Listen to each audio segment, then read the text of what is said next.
Landmark Theaters welcomes you to an exclusive discussion with director, screenwriter, actor, and producer of My ZOE, Julie Delpy. I'm your host, Stacey Wilson Hunt. Hi, Julie. How are you? Hi, Stacey. How are you? I'm okay. And are you safe and well in Los Angeles, I hope?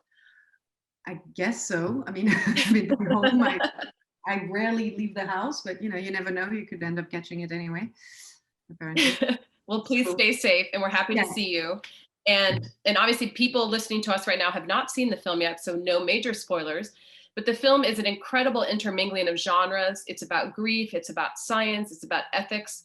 Tell me the overall challenge for you as a filmmaker and an actor and a producer, tackling all of these formats in one story. How hard was that? It took many years to write the screenplay and really find the right structure and the right way of presenting it, because I did want to put a lot in it of stories and subject matter that are dear to me, about a journey of this women character and what she goes through and what she decides to do, and to go against what's expected of this woman, and also about separation, about motherhood, about science. I mean, all of it, ethics, all of it was important subject matter, and I wanted to make sure it was a story that was, easy to follow, and kind of, I think the film, when you start it, it kind of unfolds in a way that you want to know what happens next, not necessarily like a drama, but almost a structure of a thriller in a weird way. Mm-hmm. Mm-hmm. And you have now directed yourself in a number of projects. Oh, sorry, go ahead. No, go ahead. No, I didn't want to cut you off. We can cut that part and move. No, I said so. Sometimes I say a word without really meaning to say a sentence. So go ahead. Okay. All right, we will shave that off then. So you've directed yourself now in a number of projects. What are the best moments of directing yourself? But also, what are the most challenging? I imagine it's a mix all day long of ups and downs. It's challenging because you have to constantly verify not just your performance, but the other actor's performance during the take, and so you have to find when there's this magical moment that happens where you're really feeling that moment, and I also didn't want to make the film a melodrama or having people, it's interesting because, people always portray loss as this constant crying spur, but it isn't that, and especially when you have, I mean, I lost my mother, and it was a long disease, and I remember spending tremendous amount of time in those hospital hallways, and we weren't always crying. It's just not possible. Right. You're going through hell, but you're not constantly, you just can't physically do it. So I wanted to find the right balance of that, and it was a very important thing to fine tune acting wise, that it wasn't over the top, that it's not like, this right. Throwing the water at people, with tears. It's just, I didn't want that for this, like, right. And those are things. Find that truthfulness in the acting, Right. And those are themes too that have become so, unfortunately, so common and so widespread in the last year, as people have had to learn how to grieve in new ways, because we can't grieve in public settings. We can't grieve and mourn lost loved ones. So what does this film tell us that we can sort of take away into our own lives as we all struggle in the coming months to sort of resume normalcy, maybe recover from loss? Well, I don't know how to deal with loss. Let me start this again. Mm-hmm. I'm not really sure how to deal with loss, and I keep saying loss. I don't know. It's because I keep speaking. I'm like my dad. I put every S has become a TH lately. I don't know what's happening. But my dad, who doesn't speak English, is like that's how he speaks. Okay, let me start again, please, so I don't sure. Stupid. Not just a little bit stupid. No judgment, Julie. No judgment.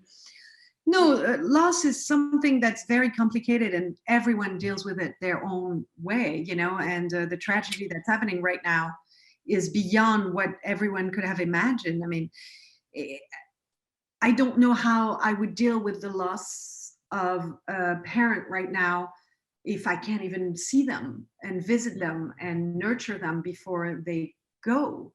So it's kind of the biggest tragedy of all, in this whole situation. It's not just the loss; it's the not ability to give love before it, Right. And so, yeah, I mean, this film is about actually non-grieving. It's about going beyond that and breaking the rule of the woman role of grieving, right? The child. Mm. So I go in places that might be uncomfortable to some people, because it will kind of take it away from what is expected of a film on that subject matter, in a way. Right. It definitely challenges mores and norms about what grief looks like, which I think is always productive for people to talk about. And Yeah. finally, when so many artists are struggling not only to stay employed, but to write new projects and then hopefully shoot new projects this year, what does it mean to have a company like Landmark supporting your film and also releasing it in theaters for people to see right now? It feels like a miracle. I know it's a miracle indeed. It's amazing because it's been a terrible time for artists. It's you see, I mean, films have been able to be made. Some of them, not maybe even half of them. I mean, this film was shot before the pandemic, Right. but right now, I mean, what I grieve the most, I think, it's films coming out, independent films. It's a very hurtful time because financiers will go to the most obvious successful film even more than before. So, Right. so it's going to be harder and harder to have different kind of films, and also theater. I mean, I was raised in the world of theater, and right now that's like a tragedy. And if you take out culture, which is, by the way, what every fascist system tried to do, and it's happening right now because of the pandemic, which is a tragedy. If you destroy culture, you destroy the soul of a country. So theater, art, and everything is so essential to a country's spirit, and I mean, for me, like, knowing that no one can do theater in New York right now, it breaks my heart. And it's same in Paris. Paris is such a city of theater. I feel terrible. And I was lucky. I was able to shoot a TV series in the moment where the COVID was a little lower, like between August and October. Mm-hmm. But I was really, really lucky. So I'm finishing up editing right now, but and this film came before that. But it's just a tragedy, for not just for people losing their family. Obviously, that's the biggest tragedy, but it's also a tragedy for art and culture. Well, that's why a movie like this, and really any movie that's disseminated and that people can access, is just wonderful. And so we wish, amazing. Yeah, and congratulations on, first of all, getting a movie made and making an important story and a beautiful story that I think is very provoking in the best way. So congratulations. Oh, thank you. Thank you so much. And take care and stay well, please. Yeah, you too. Thank you.